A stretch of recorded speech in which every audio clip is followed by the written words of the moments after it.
A public event, a packed audience, cameras rolling, everything seemed pretty normal. Just another loud, controversial American political style gathering there. And then the atmosphere, it shifted. Sharp jokes turned into explosive remarks, and within moments, anger filled the room because this time the target wasn't politics, it was religion. It was identity, it was culture. You're watching Times XP. It's me, Triti Yatri, and my blood is boiling before I say this. At the center of this storm was American YouTuber and political performer Alex Steen. Known for his provocative humor and confrontational style, he reportedly made remarks mocking the Hindu tradition.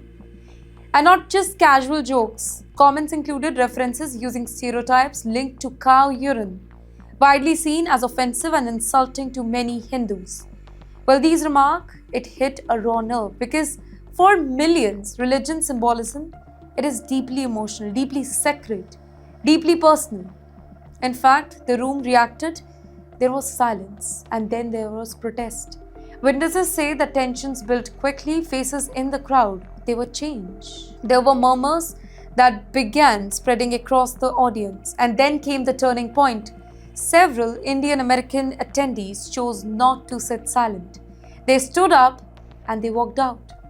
This wasn't just disagreement, it was a visible protest, a message, a refusal to accept what they believe crossed the line between humor and disrespect. But this reaction is really strong. Now, for many Hindu communities, the cow carries spiritual symbolism connected to idea of nurturing, compassion, and non-violence.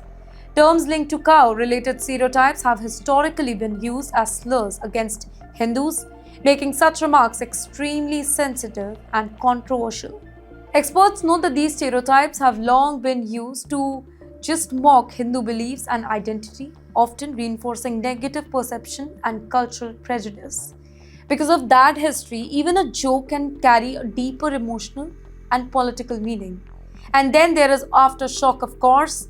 As news of this incident spread, reaction poured in. Some defended him under the banner of free speech, others condemned the remarks as religious mockery and hate-filled commentary.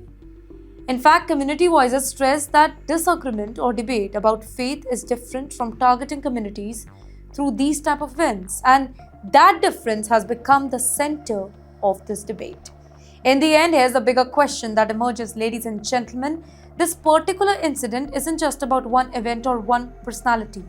It raises a global conversation about where does free speech end and cultural respect begins?